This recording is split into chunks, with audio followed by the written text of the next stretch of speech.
नमस्कार, news are के खास कार्यक्रम में आपका स्वागत है और मैं हूं आपके साथ नवजीत कौर। वैसे तो राजनीति में सब कुछ संभव है, लेकिन 6 महीने में पार्टी बदलकर दूसरी बार चुनाव लड़ना लोगों के बीच चर्चा का विषय बन गया है। अमरवाड़ा से बीजेपी ने आखिरकार कांग्रेस के ही पूर्व विधायक कमलेश शाह प्रताप को जो है मौका दिया है। अब कांग्रेस का इंतजार है कि वह किसे मैदान में उतारेगी, लेकिन चुनाव से पहले दोनों ही दल अपनी अपनी जीत का दावा कर रहे हैं।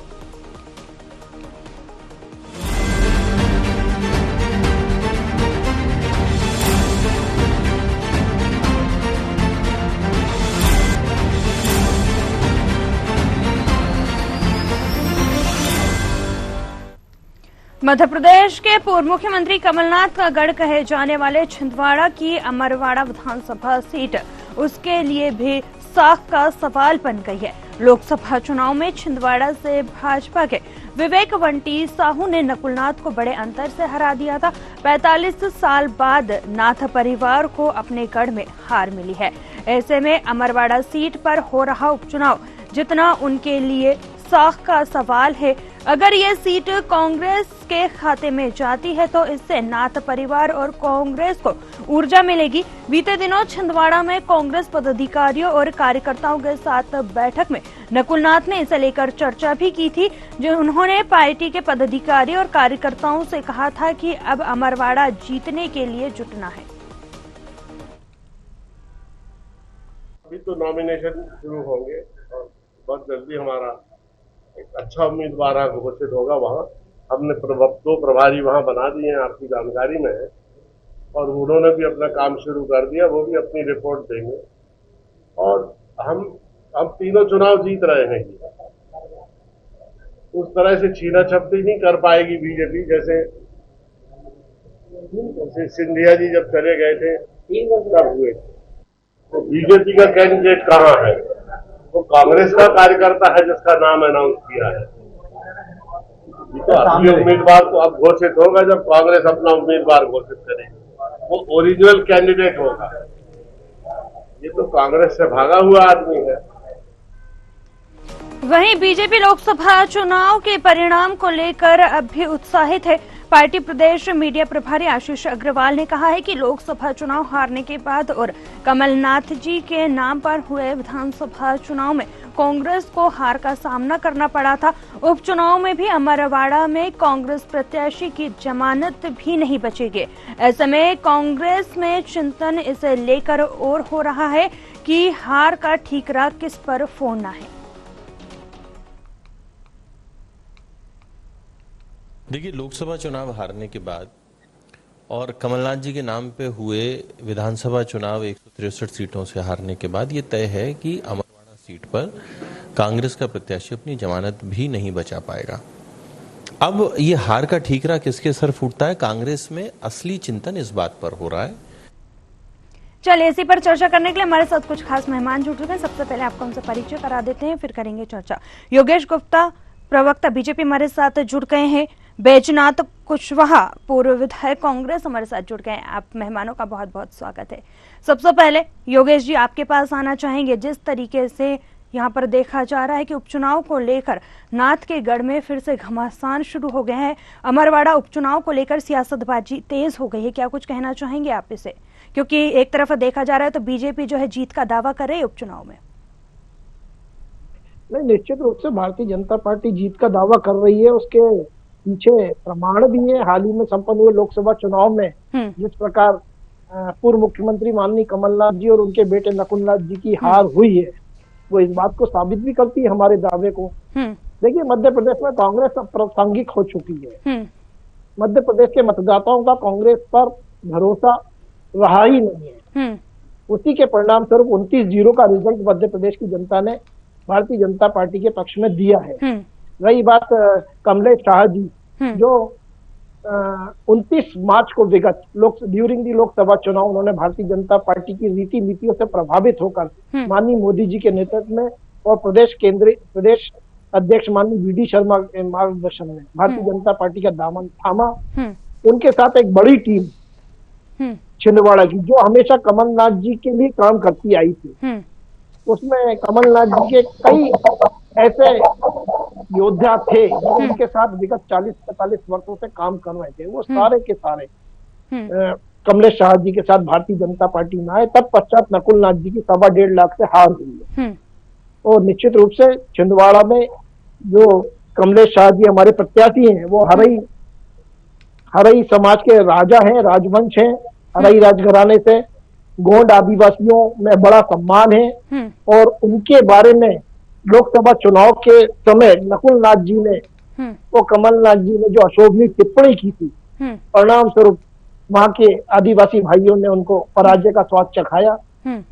निश्चित रूप से कमलेश शाह जी एक बड़े अंतर से, बड़े मार्जिन से ये विधानसभा सीट जीतेंगे, क्योंकि लोकसभा चुनाव में भी कमलनाथ जी और उनका परिवार सारी विधानसभा सीटें हारा है। चलिए, बिल्कुल हमारे साथ आदित्य नारायण जी वरिष्ठ पत्रकार भी जुड़ चुके हैं। आपका बहुत बहुत स्वागत है। आपके पास आएंगे, लेकिन सबसे पहले वैजनाथ कुशवाहा जी के पास आना चाहेंगे।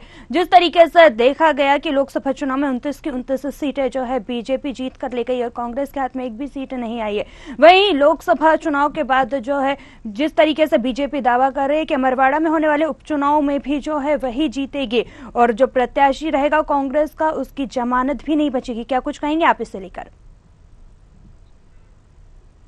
पहली बात तो ये है कि जनता पार्टी नहीं है, जो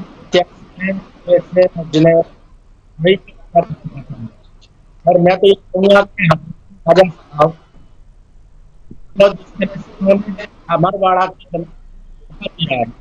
कांग्रेस जीतने के बाद है और एक बार नहीं 3 बार जीत,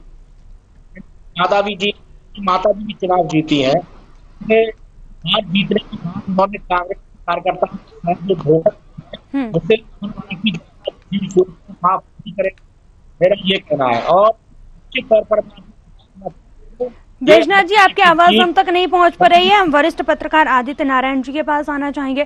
जिस तरीके से देखा जा रहा है कि बीजेपी जो है अपनी जीत का दावा करे और लेकिन कांग्रेस भी जो हार मानने को तैयार नहीं है, क्योंकि कांग्रेस में भी लगातार बैठकें हो रही हैं और उपचुनाव को लेकर पूरी तैयारी में कांग्रेस जो है अमरवाड़ा में जुट गई है। क्या कुछ कहेंगे? क्या लगता है इस बार आपको, क्या कमलनाथ अपनी साख बचा पाएंगे?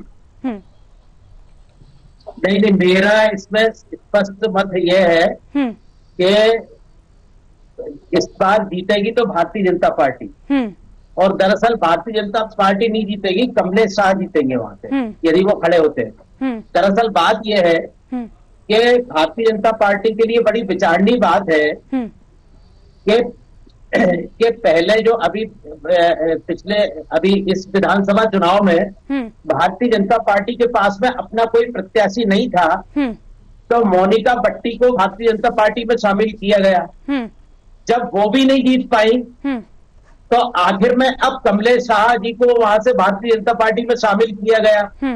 भारतीय जनता पार्टी का जो मूल कार्यकर्ता वहां पर ऐसा भारतीय जनता पार्टी एक अपना शक्तिशाली कार्यकर्ता नहीं बना पाई इतने सालों में सत्ता में रहने के बाद भी, कि उनका कोई अपना पार्टी का जो पुराना कोई समर्पित प्रत्याशी उनके पास नहीं है। तो उन्होंने कमलेश शाह जो कि भारतीय जनता पार्टी की लहर जैसी थी चुनाव में, तब भी भारतीय जनता पार्टी नहीं जीत पाई। कमलेश शाह चूंकि राजघराने के हैं और उनका आदिवासियों में अच्छी पकड़ है, जबकि भारतीय जनता पार्टी की एक बहुत बड़ी जो गलती ये थी कि मोनिका बट्टी जिनकी मां पवार है, जो आदिवासी नहीं है, और आदिवासियों में मात्र का कुल भी बहुत महत्व रखता है, तो वहां के आदिवासी उनको मोनिका बट्टी को आदिवासी मानते ही नहीं है। तो उन्होंने मोनिका बट्टी को ये बात जो अंधेरे में रख करके भारतीय जनता पार्टी के वरिष्ठ नेताओं को इस बात से अंधेरे में रखा गया और उनको चुनाव लड़ा दिया गया। इसके बाद कमलेश शाह कांग्रेस के हैं इसलिए नहीं जीते थे। दरअसल इस जो भाजपा की हवा चल रही थी उस लहर के बाद भी कमलेश शाह जीते। दरअसल वो राजघराने के व्यक्ति हैं और मोनिका बट्टी उनके आगे कहीं पर भी पासंग नहीं बैठती थी, इसलिए वो जीते। अब चूंकि मोनिका बट्टी के नहीं जीतने से कमलेश शाह चुने गए और कमलेश शाह के अपने आदिवासी वोटर हैं और कांग्रेस के भी जो समर्थक वोटर थे वो ऑलरेडी कमलेश शाह के साथ है वहां पर, और जो है जो भारतीय जनता पार्टी के जो डेडिकेटेड वोटर है वो उनको मिलेंगे ही हर हालत में। तो इसलिए कमलेश शाह के वहां से जीतने की भाजपा प्रत्याशी के रूप में पूर्ण संभावना है और इस पर कोई मुझे शक नहीं। चलिए, बिल्कुल हम जो है योगेश गुप्ता जी के पास आना चाहेंगे। योगेश जी, आपसे जानना चाहेंगे, जिस तरीके से आरोप लगता हुआ नजर आ रहा है, क्या कुछ कहेंगे कि बीजेपी के पास जो है अपना प्रत्याशी भी नहीं है, फिर से एक बार कमलेश शाह को चुनावी मैदान में उतार दिया गया है? देखिए, कमलेश शाह जी ने भारतीय जनता पार्टी स्वेच्छा से बिना किसी दबाव के माननीय केंद्रीय नेतृत्व की नीतियों से प्रदेश अध्यक्ष के मार्गदर्शन में ज्वाइन कर लिया। एक बात। दूसरी बात, मैं वरिष्ठ पत्रकार महोदय की बात से बिल्कुल भी इत्तेफाक इसलिए नहीं रखता हूँ कि छिंदवाड़ा में भारतीय जनता पार्टी का संगठन है और बहुत मजबूत स्थिति में। तत्पश्चात हमने नकुल नाथ को 1.25 लाख से पराजय का स्वाद चखाया है। इसके पहले भी कमलनाथ जी को लोकसभा चुनाव में हमारे पूर्व मुख्यमंत्री माननीय स्वर्गीय सुंदरलाल पटवा जी पटकनी दे चुके हैं। तो छिंदवाड़ा अजय कभी भी नहीं था। जब भी छिंदवाड़ा में एक तगड़ा प्रत्याशी उतारा गया है, तब तक कमलनाथ जी ने मुंह की खाई है। कहने का तात्पर्य है कि कमलनाथ जी के छिंदवाड़ा मॉडल की धज्जियां उड़ गई। कमलनाथ जी की टीम के कुछ ऐसे लोग जो 40-45 सालों से उनके साथ जुड़े हुए, जो बिना किसी प्रलोभन के स्वेच्छा से और कमलनाथ जी की परिवारवाद की नीतियों से हताश होकर भारतीय जनता पार्टी में आए, वो एक बहुत बड़ी ताकत बना लोकसभा चुनाव में। मैं मानता हूँ इस बात को। कमलेश शाह जी अब भारतीय जनता पार्टी के परिवार के सदस्य हैं और भारतीय जनता पार्टी के प्रत्याशी हैं, तो निश्चित रूप से वहाँ भारतीय जनता पार्टी ही जीतेगी। अगर मगर किंतु परंतु आप लगाते रहे, वो आपका अधिकार है, मगर बीजेपी के कैंडिडेट के रूप में कमलेश शाह जी एक भारी अंतर से जीतेंगे। तो कमलनाथ जी तो अपनी साख पहले ही खो चुके हैं, लोकसभा चुनाव के दौरान भी, लोकसभा चुनाव के पश्चात भी। तो कमलनाथ जी अपने अस्तित्व की लड़ाई लड़ रहे हैं। मैं समझता हूँ कि इस विधानसभा के उपचुनाव के बाद कमलनाथ जी और उनके परिवार का बोरिया बिस्तर बन जाएगा छिंदवाड़ा से। चलिए, बिल्कुल हमारे साथ वरिष्ठ पत्रकार जी भी जुड़े हैं। आपसे जानना चाहेंगे, 45 साल बाद नाथ परिवार को अपने गढ़ में ही हार मिली है, लेकिन अब अमरवाड़ा जीतने के लिए कांग्रेस कोई कसर नहीं छोड़ रही है, तो क्या कुछ लगता है किस तरीके से जो है अब रणनीति बनाई जाएगी? क्योंकि एक बार देखा गया है कि लोकसभा चुनाव में 29 की 29 सीटें हारने के बाद भी जो है कांग्रेस में कहीं ना कहीं अंतरकलह निकलकर सामने आ रही है, तो क्या मनमुटाव को मिटाकर जो है पूरी तैयारी अमरवाड़ा में झोंक देगी इस बार कांग्रेस? कांग्रेस क्या दोनों ही पार्टियों को चाहिए ये कि वहां के स्थानीय अपने समर्पित कार्यकर्ता को सामने लाए, तो निश्चित तौर पर कहीं ना कहीं जो है उनको अपनी पहचान बचाने में कामयाबी मिलेगी। दरअसल जैसे महाराष्ट्र में देखिए, उत्तर प्रदेश में देखिए, विधानसभा चुनाव के परिदृश्य के बाद जो भारतीय जनता पार्टी को पूरे देश में जनादेश तो मिला है, लेकिन भारतीय जनता पार्टी के लिए जनता ने कोई एक संदेश भी दिया है। उस संदेश को यदि भारतीय जनता पार्टी गहराई से समझे और पढ़े, तो उनको एक पुराने डेडिकेटेड कार्यकर्ता को टिकट देना चाहिए, ना कि वॉशिंग मशीन में समाये हुए किसी नए व्यक्ति को टिकट देना चाहिए। भारतीय जनता पार्टी की जमीन को बनाने में लोगों ने अपनी जिंदगियां लगा दी, लोग जेल गए, पता नहीं कितने सालों से संघर्ष किया। आरएसएस के समर्थित कार्यकर्ताओं ने, भारतीय जनता पार्टी के समर्पित कार्यकर्ताओं ने अपना जीवन लगा दिया, जिसके आधार पर भारतीय जनता पार्टी आज खड़ी है। अब उन समर्पित कार्यकर्ताओं में से यदि लोगों की अनदेखी होगी, तो निश्चित तौर पर पार्टी में धीरे धीरे कमजोरी आना चालू हो सकती है। जैसा पूरे देश में संदेश आया, जैसे यूपी में संदेश आया, बहुत सारी जगह पर संदेश आया, तो भारतीय जनता पार्टी के पास में कमलेश शाह को खड़ा करके वहां से जीत जाना कोई चुनौती नहीं है। पर भारतीय जनता पार्टी के लिए चुनौती यह है कि वो अपने किसी समर्पित कार्यकर्ता को टिकट दे और उसको जिता कर लाए, तो चुनौती कही जाएगी। नहीं तो कोई चुनौती नहीं है, निश्चित तौर पे कमलेश शाह वहां से जीत रहे हैं। चलिए, बिल्कुल हमारे साथ बैजनाथ कुशवाहा जी भी जुड़े हुए हैं। आपसे जानना चाहेंगे, जिस तरीके से मध्य प्रदेश में जो है कांग्रेस अप्रासंगिक हो गई, इस तरीके का आरोप लगता नजर आ रहा है, क्या कुछ कहेंगे आप इसे लेकर? जी बैजनाथ जी, आप तक आवाज पहुंच पा रही है?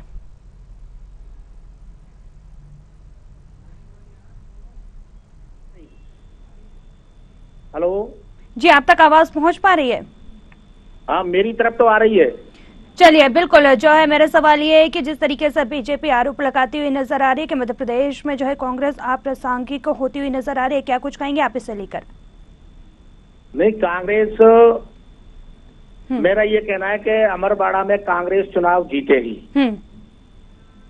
क्योंकि भारतीय जनता पार्टी के पास कोई उम्मीदवार ही नहीं है। इन्होंने खरीदा हुआ उम्मीदवार है जो हर्रई के राजा हैं, और हर्रई के राजा साहब 3 बार कांग्रेस से चुनाव जीते, उनके दादाजी चुनाव जीते और उनकी माताजी चुनाव जीती, और उसके बाद वो भारतीय जनता पार्टी से चुनाव लड़ रहे हैं। मैं तो ये कहता हूँ कि उन्होंने अमरवाड़ा की जनता के साथ में अन्याय किया है और धोखा किया है, और निश्चित तौर पर अमरवाड़ा की जनता उनसे ये बदला लेगी, किसी भी सूरत में नहीं छोड़ेगी। ये मध्य प्रदेश की जनता कभी धोखेबाजों को माफ नहीं करती। कांग्रेस अमरवाड़ा में चुनाव जीतेगी।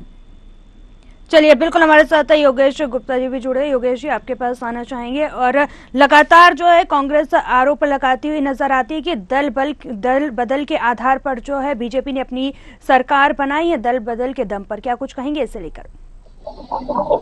दल बदल के दम पर कैसे बनाई सरकार, बताइए आप।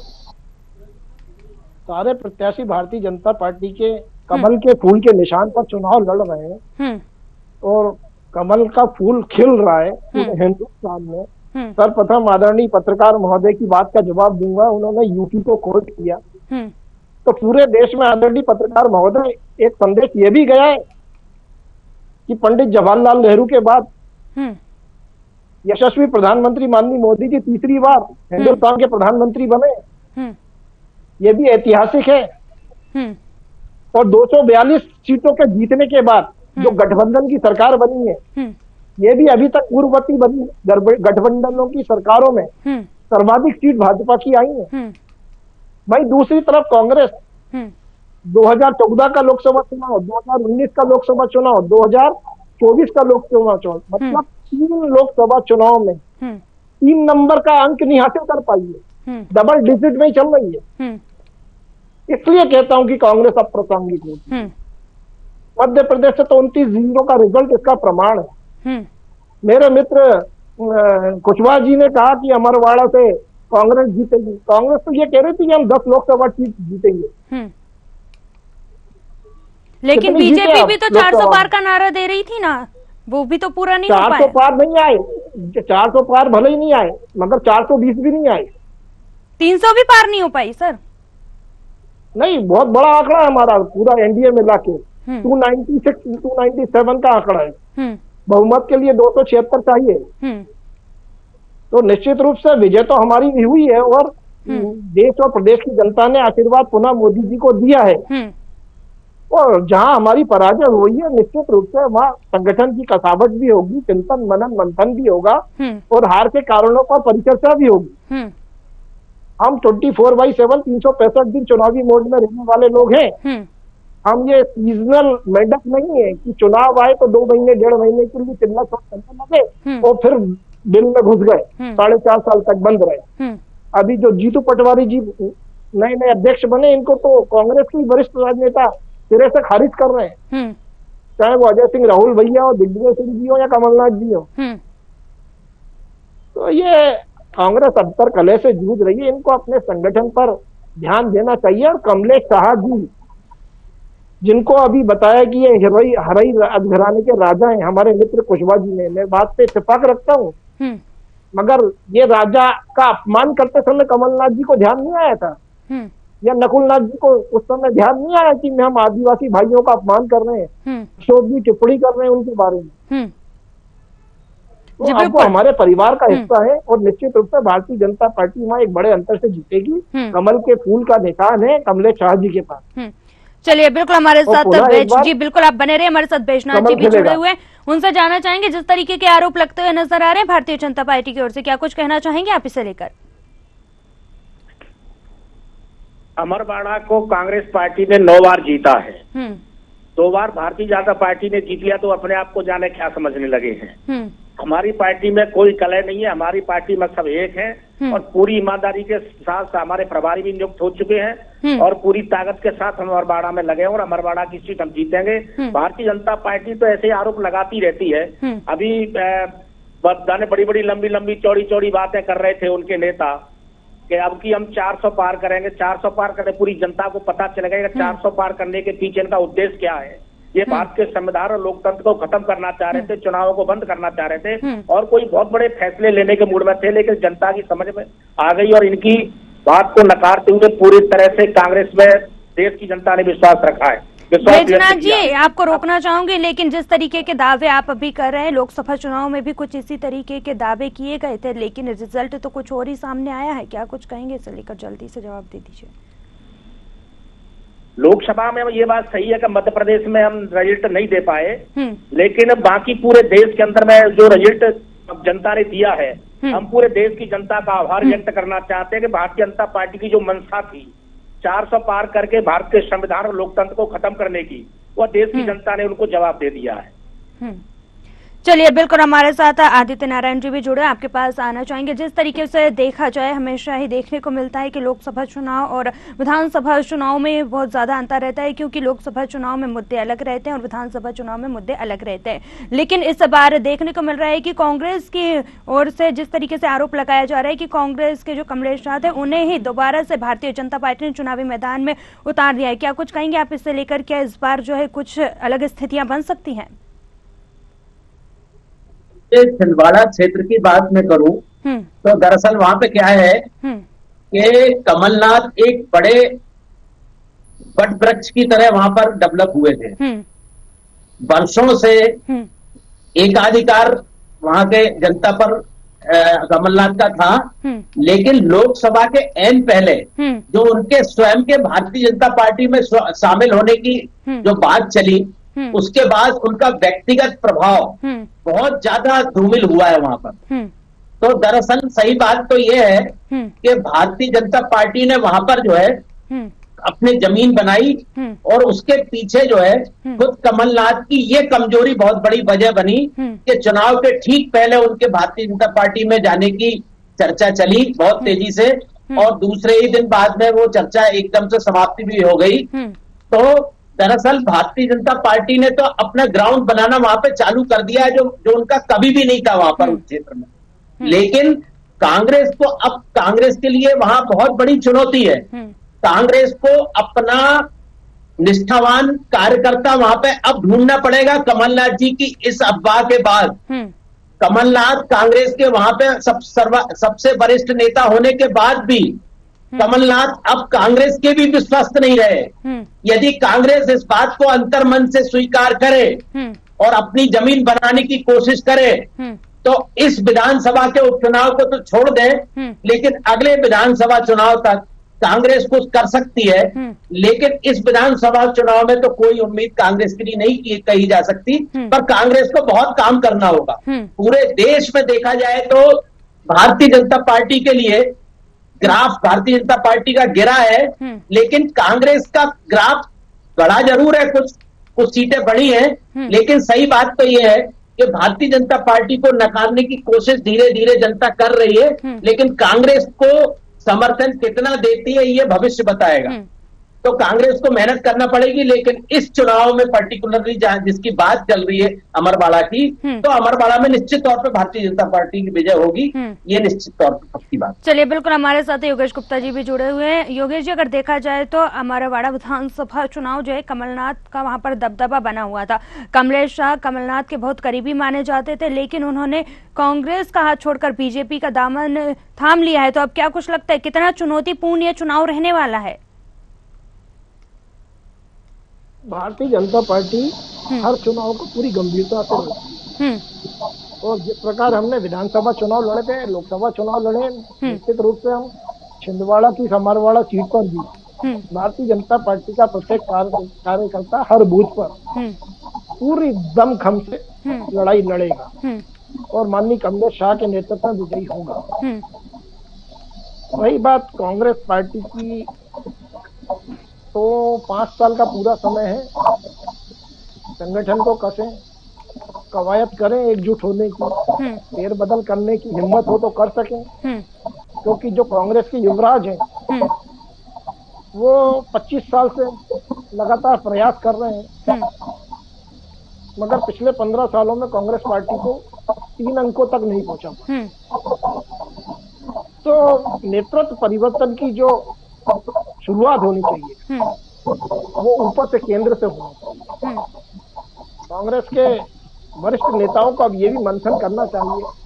चलिए, बिल्कुल आपके सवाल का जवाब देने के लिए जो है हमारे साथ आदित्य नारायण जी भी कुछ कहना चाह रहे हैं। जी आदित्य जी, जल्दी से अपनी बात रख दीजिए। दरअसल मैं योगेश जी की बात बहुत स्पष्ट तौर पर नहीं सुन पाया, पर उन्होंने पिछली बार अभी इसके पहले जो अभी उनकी चर्चा में उन्होंने बोला था यशस्वी प्रधानमंत्री, मेरा उनसे ये कहना है कि आरएसएस के सर्वोच्च नेता और उनके मुखपत्र में उनको घमंडी प्रधानमंत्री बताया गया है। और भारतीय जनता पार्टी की और उनके गठबंधन की सीटें कम होने की वजह भी जो प्रधानमंत्री के घमंड के बारे में चर्चा की गई है, खुद मोहन भागवत ने कहा है कि घमंड ले डूबा। तो सही बात तो ये है कि गुप्ता जी तय कर लें कि मोहन भागवत जी के और आरएसएस के बयान को वो ज्यादा महत्व देते हैं या यशस्वी प्रधानमंत्री की बात पे अभी भी अड़े रहेंगे। और जो दमखम से चुनाव लड़ने की बात कह रहे हैं, वो अमरवाड़ा में चुनाव तो एक तरफा है, पर उसको भी दमखम लगाने की यदि उनको जरूरत पड़ रही है तो ये केवल घमंड की बात है और कुछ नहीं है। जब चुनाव जीते हुए रखे हैं, उसका आकलन ये है कि वो निश्चित तौर पर कांग्रेस के जो विजयी जो विधायक हैं वो खुद भारतीय जनता पार्टी में शामिल हो गए। और यदि उन्हीं को टिकट दे दिया जाता है, उसके बाद भी दमखम लगाने की जो प्रवृत्ति है, ये प्रवृत्ति भारतीय जनता पार्टी के लिए घातक साबित होती चली जा रही है। चलिए, बिल्कुल योगेश जी, जल्दी से आप जवाब दे दीजिए, क्या कुछ कहेंगे इसे लेकर संक्षिप्त में? सबसे पहले मध्य प्रदेश विधानसभा चुनावों के समय कमलनाथ जी ने निकाली थी अखिलेश के अखिलेश यादव जी ने भी 11 सीट देके कांग्रेस को राम श्याम कर दिया था। ममता बनर्जी ने सिरे से खारिज कर दी कांग्रेस पार्टी को कलकत्ता में, वेस्ट बंगाल में। तो ये आपसी द्वंद जो मचा हुआ है, चोर मोसेरे भाई होकर जो इकट्ठे लड़ रहे थे, ये मोहन भागवत जी के शब्द है, मेरे शब्द नहीं है। मोहन भागवत जी के शब्द है। 295 का दावा जो कर रहा था घमंडिया गठबंधन, उसकी हवा कहां तक पहुंची, उस पर भी तो बात होना चाहिए। और यशस्वी प्रधानमंत्री, ये सवाल तो मोहन भागवत जी से करना चाहिए। जो घमंडी शब्द मोहन भागवत जी से है, मैंने तो केवल दोहराया है। विदेशों में बज रहा है, देश में बज रहा है, प्रदेश में है, तो हर मोदी, घर मोदी। और निश्चित रूप से मोदी ही हर बूथ पर लड़े हैं चुनाव। तत्पश्चात 242 सीटें आई हैं। एक अकेले की दम पर 242 सीटें लाना, साथ में भारतीय जनता पार्टी का अनुवांशिक संगठन था जिसमें आरएसएस ने भी सहायक की भूमिका निभाई है। तो निश्चित रूप से जहां थोड़े से इस चुनाव में कमजोर पड़े हैं, वहां आगामी 5 वर्षों में उस पर काम होगा और पुनः 400 पार की कवायद शुरू होगी। लेकिन कांग्रेस पार्टी तो समापन की ओर अग्रसर है, इनको अपने गिरेबान में झांकना चाहिए। इनके पास पाने के लिए बचा क्या है? चलिए, बिल्कुल ठीक है योगेश जी, आप सभी मेहमानों का जुड़ने के लिए बहुत बहुत धन्यवाद। तो जिस तरीके से अमरवाड़ा विधानसभा चुनाव को लेकर मध्य प्रदेश में एक बार फिर से जो है सियासत तेज होती हुई नजर आ रही है, जहां बीजेपी जो है अपनी पूरी ताकत झोंकने की बात कर रही है, तो कांग्रेस भी जो है अपनी जीत का दावा कर रही है। फिलहाल अब देखना होगा कि आखिर अमरवाड़ा लोकसभा सीट पर क्या कुछ नतीजे निकलकर सामने आते हैं। फिलहाल इस खास कार्यक्रम में इतना ही। मुझे दीजिए इजाजत, आप बने रहे न्यूज़ आर के साथ। नमस्कार।